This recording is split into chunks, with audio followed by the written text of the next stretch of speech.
Hi hello welcome to కొలుగురి 24/7 news channel. బంగారం వెండి కొనుగోలుకు దూరంగా అయిపోతున్నాయా? సామాన్యుడికి ఇది ఒక కలగా మారిపోతుందా? ముఖ్యంగా భారతదేశంలోన ప్రతి శుభకార్యానికి, ప్రతి పండుగ పబ్బాలకు కానీ, పెళ్లిళ్లకు కానీ బంగారం అనేటువంటిది అనివార్యంగా మనకు మారిపోయింది. ఏ పెళ్లి జరిగినా కూడా మీరు చాలా జాగ్రత్తగా గమనించండి. పెళ్లి చేశారంటేనే వెంటనే అడిగేది ఏంటంటే మీ అమ్మాయికి ఎంత బంగారం పెట్టారు, ఎంత వెండి పెట్టారు, లేదా ఇంటికి కొత్త అమ్మాయి వచ్చిందనుకోండి కోడలి పిల్లకు ఎంత బంగారం పెట్టారు, ఎంత వెండి పెట్టారు. ప్రతి పండగ కూడా అల్లుడికి బంగారం పెట్టడం, కూతురికి బంగారం పెట్టడం. బంగారం అనేది మనకు సెంటిమెంట్గా మారిపోయింది. అదే మీరు విదేశాల్లో చూడండి, బంగారం ఎప్పుడు కూడా వాళ్ళకు ఆభరణం కింద కాదు, ఇట్ ఈస్ ఏ ఇన్వెస్ట్మెంట్ అంతే. కేవలం పెట్టుబడికి మాత్రం వాళ్ళు బంగారాన్ని చూస్తూ ఉంటారు. కాబట్టి వాళ్ళకు బంగారం పైన ఇంత వ్యామోహం, ఇంత క్రేజీ, ఇంత ఇది లేదు, తపన పడిపోవడం లేదు. మనం చూడండి, పైసా కూడబెట్టి ఆ కూడబెట్టిన డబ్బుతోన తులం బంగారము, గ్రామ్ బంగారము, ఎప్పటికో అంటే ఏంటి, ఏ 25 ఏళ్ల నుంచో మొదలు పెడితే పొదుపు కార్యక్రమం, ఏ 50 ఏళ్ళు వచ్చేసరికి నా దగ్గర 20 తులాల బంగారం ఉందంటే అబ్బో గుండె నిండా చేసుకొని నిద్రపోయేటువంటి పరిస్థితి ఉండేది. కానీ ఇప్పుడు ఆ పరిస్థితి మొత్తం మారిపోయింది. ప్రతి ఇంట్లో కూడా బంగారం కొనడం అనేటువంటిది ఒక అద్భుతమైనటువంటి విషయం. అది చాలా కాస్ట్లీ అఫేర్ అనమాట. అంటే ఏంటి, అన్నింటినీ పణంగా పెట్టి మన ఖర్చుల్ని, మన అవసరాలని, మన డబ్బుల్ని అన్నింటినీ కూడా పైసా కూడబెట్టి బంగారం కొనేటువంటి రోజులు పోయాయి. ఎందుకంటే బంగారం రేటు అందనంతగా పెరిగిపోయింది, వెండి రేటు కూడా అందనంతగా పెరిగిపోయింది. ఒకానొక దశలోన బంగారం రేటు ₹1,00,000 ఉండేది, తులం బంగారం 90,000 80,000 ఉండేది. అలాగే కిలో వెండి 70,000కే ఉండేది, 60,000కే ఉండేది. కానీ ఇప్పుడు ఆ పరిస్థితులు మారిపోయాయి. బంగారం 10 గ్రాముల బంగారం 1,49,000 దాకా పాకిపోయింది. అలాగే వెండి ఒకనొకప్పుడు 3 లక్షల దాకా పోయింది, ఇప్పుడు కాస్త 2.5 లక్షలకు దిగి వచ్చింది. ఎందుకింత వైపరీత్యం? పైగా మీరు చూడండి, ప్రతిరోజు కూడా మీకు బంగారం రేటు, వెండి రేటు మనకు లభిస్తూనే ఉంటుంది. కానీ ఆ మార్కెట్లో మీరు ధరవరలు చూస్తే ఏ రోజు కూడా స్థిరంగా లేదు. ఈ రోజు ఉన్న ధర రేపు ఉండదు, రేపున్న ధర ఎల్లుండి ఉండదు. ఎందుకింత అస్థిరత?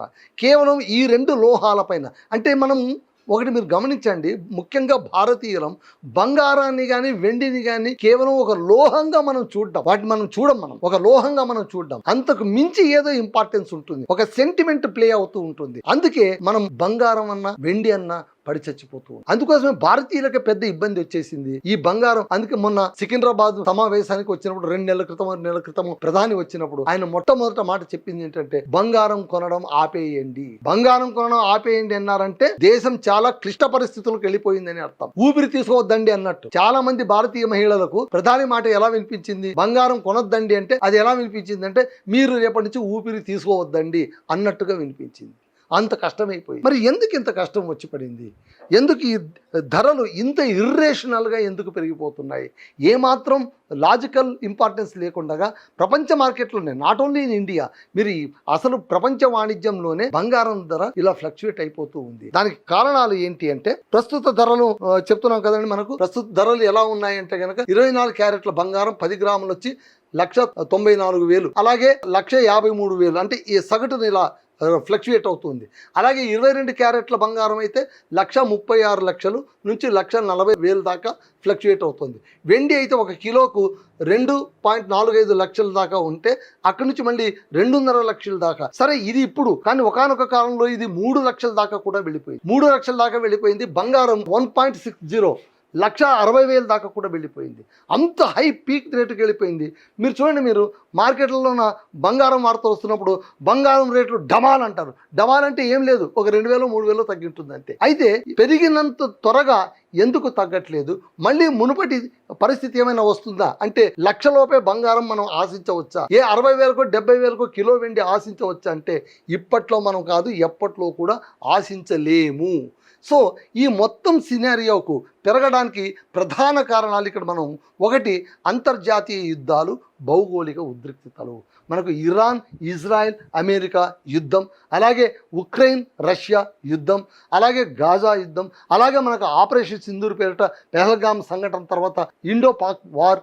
ఈ యుద్ధాలన్నిటి ప్రభావం కూడా మనకు ఈ బంగారం వెండి ధరల పెంపుకు కారణమవుతుందనేది మర్చిపోరాదు. So Iran Israel Russia Ukraine వంటి ఘర్షణలు పెరిగినప్పుడు పెట్టుబడిదారులు బంగారాన్ని సేఫ్టీ ప్లేస్గా భావించి కొనుగోలు చేస్తారు. సో దీన్ని సేఫ్టీగా భావించి బంగారం కొనేయడం. అంటే రేట్లు కాస్త అటు ఇటుగా ఉన్నప్పుడు, అంటే మనం పెట్టుబడి కింద బంగారాన్ని ఇప్పుడు కూడా చూడండి, మీరు మనీ యాప్ చూసినా కూడా అందులోన సేవ్ గోల్డ్, డిజిటల్ పర్చేసింగ్ వచ్చేసింది.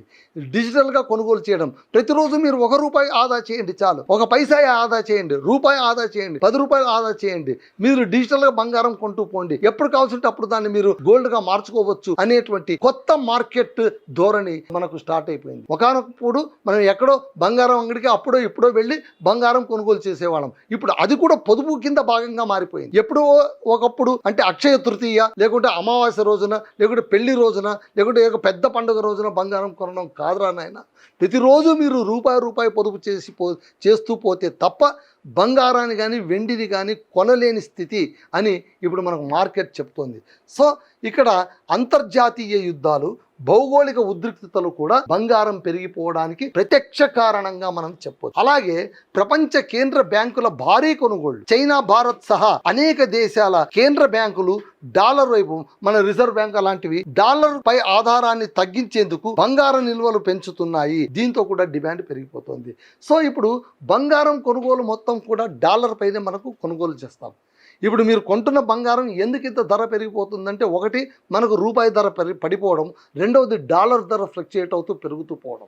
ఎప్పుడైతే డాలర్ ధర పెరుగుతూ పోతుందో మనకు ఖచ్చితంగా బంగారం కొనుగోలు పైన కూడా మనకు అలా ఉంటుంది. అందుకే ఇప్పుడు చూడండి, ఇరాన్, ఇజ్రాయెల్, అమెరికా యుద్ధం ఆగిపోయిందని శాంతి ఒప్పందం రాగానే ఇమ్మీడియట్గా మనకు ఎఫెక్ట్ దేనిపైన పడుతుందంటే గోల్డ్ రేట్స్ పైన పడుతుంది. మీరు చూడండి, అంటే భారీగా తగ్గిపోదు. యుద్ధం సంతకాలు పెట్టేసుకున్నారు కదా అని ఇది మళ్ళీ లక్షగా వచ్చేసేది, అది మీరు కళ్ళు ఊహించండి, అది ఎప్పటికీ జరగదు. కాకపోతే కొద్ది మేరకు వేరియేషన్ అనేది గ్యారంటీ ఉంటుందన్నమాట. సో ఇక్కడ ఏంటి, ప్రపంచ బ్యాంకులని కూడా, అంటే అన్ని దేశాల బ్యాంకులు కూడా, రిజర్వ్ బ్యాంక్స్ కూడా గోల్డ్ను నిల్వ చేసుకుంటున్నాయి. బంగారాన్ని ఎందుకు నిల్వ చేసుకోవాల్సి వస్తుంది అంటే, వాళ్ళు డాలర్ పైన ఒత్తిడి తగ్గించుకోవడానికి. ప్రతి ఒక్కటి కూడా డాలర్ పైన మారకం కదా, విదేశీ మారక విలువ అంతా కూడా డాలర్లలోనే జరుగుతుంది. ప్రపంచ మారక విలువలన్నీ కూడా డాలర్లలోనే జరగడం అనేటువంటిది అమెరికాకు చాలా ప్లస్ పాయింట్. అందుకోసమే అది ప్రపంచ దేశాలపైన గుత్తాధిపత్యం చేస్తోంది. అది చెప్పినట్టు అందరూ జీ హుజూర్ అనాలని, ఎందుకంటే డాలర్ దెబ్బ అన్నమాట. సో ఇక్కడ బంగారం నిల్వలు ఎక్కువ చేయడం వల్ల కూడా, ఎప్పుడైతే నువ్వు ఎక్కువగా ప్రొక్యూర్ చేస్తూ పోతావో అది నీకు స్కేర్సిటీ పెరుగుతుంది, నీకు దొరకదు బయట మార్కెట్లో దొరకనప్పుడు ఖచ్చితంగా డిమాండ్ పెరుగుతుంది. మనం ఎకనామిక్స్ ప్రకారం కూడా సప్లై తగ్గినప్పుడు డిమాండ్ పెరుగుతుంది, డిమాండ్ పెరిగినప్పుడు ధరలు పెరుగుతాయి. సో ఇప్పుడు గోల్డ్ రేట్లో కూడా సప్లై తగ్గడం వల్ల డిమాండ్ పెరిగి, తద్వారా గోల్డ్ రేట్లు కూడా అనూహ్యంగా మనకు పెరిగిపోతూ ఉన్నాయి. మూడవది ఏంటంటే అమెరికా డాలర్ విలువ తగ్గిపోవడం. ఇక్కడ మీరు చూడండి, డాలర్ విలువ ఎలా తగ్గింది. అమెరికా డాలర్ విలువ తగ్గితే బంగారం కొనుగోలు చౌకవుతుంది, ప్రపంచవ్యాప్తంగా డిమాండ్ పెరిగి ధరలు మళ్ళీ పెరుగుతాయి. సో ఇక్కడ డాలర్ రేటు తగ్గితేనేమో బంగారం చౌకవుతుంది, డాలర్ రేటు పెరిగినప్పుడు మళ్ళీ బంగారం కాస్ట్లీ అవుతుంది. సో ఆ విధంగా కూడా బంగారం ఫ్లక్చుయేట్ అవుతుంది. చివరిగా మనం అనుకున్నట్టు ద్రవ్యోల్బణం, ధరలు పెరుగుతున్న సమయంలో ప్రజలు తమ సంపదను కాపాడుకునేందుకు బంగారంలో పెట్టుబడులు పెడతారు. చాలామంది ఇప్పుడు చూడండి, అందుకోసం చూడండి, చాలామంది, అంటే మీరు ఒకటి అనొచ్చు, బంగారం రేట్లు ఇంత పెరుగుతున్నాయి కదా, వెండి రేట్లు ఇంత పెరుగుతున్నాయి కదా, మీరు ఏ బంగారం అంగడి అయినా చూడండి, ఏ జ్యువెలరీ షాప్ అయినా చూడండి, ఏమైనా రష్ తగ్గిందా? జనాలు ఎగబడి కొంటున్నారు కదా, మళ్ళీ వాళ్ళ దగ్గర డబ్బులు ఉంది కదా, మళ్ళీ మనం ఎందుకు బాధపడ్డం, భయపడ్డం అంటే వాళ్ళు డబ్బులు పెడుతున్నారు. నిజమే, వాళ్ళ జోబులో ఉండే డబ్బులే ఖర్చు పెడుతున్నారు, కానీ వాళ్ళ జోబులకు డబ్బులు ఎక్కడి నుంచి వస్తున్నాయి? మళ్ళీ దేశం నుంచే కదా వచ్చేది, మళ్ళీ కంట్రీ అమౌంటే కదా అది. టోటల్గా అంటే మీరు స్థూల దృష్టితో చూసినప్పుడు, సూక్ష్మంగా చూస్తేనేమో అది ఎవరి డబ్బు, ఎక్కడి నుంచి వస్తుంది, ఆ డబ్బు అంతా ఎక్కడ ప్రొక్లెయిమ్ చేస్తున్నారు, వాళ్ళు సంపాదించిన డబ్బే కావచ్చు, వాళ్ళ కూడబెట్టిన డబ్బే కావచ్చు, బట్ ఇండియన్ కరెన్సీ కదా, ఇండియన్ కరెన్సీ అక్కడ వెళుతోంది కదా అనేది మనం మర్చిపోకూడదు అనమాట. సో ఇక్కడ ఏంటంటే అభద్రతాభావం, ఎప్పుడైతే ద్రవ్యోల్బణం పెరిగిపోతుందో అందరూ కూడా ఎట్లాగైనా కూడబెట్టుకోవాలి. ప్లస్ ఇంకోటి, మనకు ఉన్నటువంటి హ్యూమన్ నేచర్ ఏంటంటే ఏది మనకు దొరకదనుకుంటామో అది మనం ఎక్కువగా కొనేస్తాం. మొన్న మనం పెట్రోలే చూసుకున్నాం, పెట్రోల్ దొరకదు అనేసరికి రాత్రి అర్ధరాత్రి కూడా అందరూ క్యూలో నిలబడిపోయి, అంటే లీటర్ పెట్రోల్ కొట్టించుకునేవాడు కూడా 10 లీటర్లు కొట్టించుకుని వెళ్ళిపోయారు. కారణం ఏంటంటే మళ్ళీ దొరుకుతుందో లేదో. అంటే అతను ఆలోచించాలి, 10 లీటర్తో కూడా నువ్వు ఎన్ని రోజులు నడవగలవు అని. నిజంగా పెట్రోల్ దొరకడమే ఆగిపోతే నీ బండి పక్కన పెట్టాల్సిందే కదా. ఆ చిన్న లాజిక్ మనకు అర్థం కాదు. ఏదైనా కానీ గ్యాస్ ధర పెరిగింది, ఎందుకు పెరిగిందని మనం ఆలోచించాం, దాన్ని పొదుపుగా ఎలా వాడాలో ఆలోచించాం, ప్రత్యామ్నాయం గురించి మనం ఆలోచించాం. వెంటనే మనం ఏం చేస్తాం, బ్లాక్లో కొంటాం. బ్లాక్లో కొనడం ఎలాగా, లేదా డెలివరీ బాయ్ని ఎట్లాగైనా మచ్చిక చేసుకోవడానికి 5ో 10ో ఎక్చేసి ఆ బండను మన ఇంటికి ఎట్లా ఏం చేసుకోవాలని మనం ఆలోచిస్తాం. అంటే షార్ట్ కట్ మెథడ్స్కు ఎందుకు మనం అంతగా ఈల్డ్ అయిపోతామంటే మనం భయం ఎక్కువ, మనకు ఆందోళన ఎక్కువ, టెన్షన్ ఎక్కువ. ఆ టెన్షన్ ఎక్కువ కావడం కూడా బంగారం పెరిగినా కూడా కొనుగోలు పెరగడానికి కారణమవుతుంది. సో బంగారం రేట్లు పెరుగుతున్నాయి, వెండి రేట్లు పెరుగుతున్నాయి. వీటిని కేవలం ఒక లోహాలుగా చూడకుండా, పోని విలువైన లోహంగా కూడా చూడకుండా, బిజినెస్ ఇన్వెస్ట్మెంట్ కింద చూడకుండా, వీటిని మనం సెంటిమెంటల్గా మన ఆర్నమెంట్స్, మీకు తెలుసో తెలియదో కేవలం ఇండియాలోనే పిచ్చి పట్టినట్లు బంగారం నగలు తయారు చేసుకుంటాం, ఒంటి నిండా ఆభరణాలు ధరిస్తాం, 7 వారాల నగలు, నల్ల కాసుల పేరు, 100 కాసుల పేరు, ఇట్లా రకరకాల పేరుతోనే మనం ఆభరణాలు తయారు చేసుకుంటుంటాం. ఆ గాడిలోనే చిక్కుకుపోతూ ఉంటాం. But compare to other countries are not so crazy about ornaments. సరే, అది మన సెంటిమెంట్ కావచ్చు. అంతెందుకండి, మనం వరలక్ష్మి వ్రతం అని చేస్తాం. వరలక్ష్మి వ్రతం చేస్తే ఆ వరలక్ష్మికి ఇంట్లో ఉండే బంగారం మొత్తం కూడా అక్కడ పెట్టి చూసి మురిసిపోతుంటాం. పైగా పక్క వాళ్ళు చూపడానికి, పక్కింటి వాళ్ళకి మన దర్పాన్ని చూపడానికి కూడా బంగారాన్ని మనం ఒక వస్తువుగా, ఎగ్జిబిషన్గా మనం చూస్తూ ఉంటాం అనమాట. ఇన్ని రకాలుగా మనం బంగారాన్ని వాడుకుంటున్నాం కాబట్టే రేట్లు పెరుగుతున్నాయి, మనం కొంటూ ఉన్నాం. అయితే మనం కొంటున్నామంటే అట్ కాస్ట్ ఆఫ్ వాట్?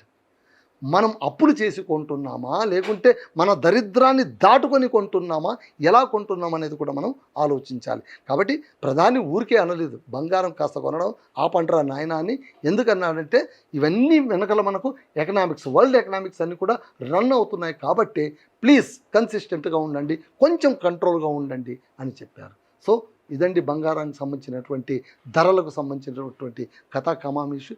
చూద్దాం, ఇంతకు మీరు బంగారం కొంటున్నారా, కొనట్లేదా? కొంటున్నారంటే కనుక ఎలా కొంటున్నారు అది కూడా కాస్త ఆలోచించండి. దీనిపైన మీరు బంగారం పైన మీకేమనిపిస్తుంది, మీ ఫీలింగ్స్ ఏంటి, కామెంట్ బాక్స్లో ఖచ్చితంగా మీరు రాయండి. So that's all.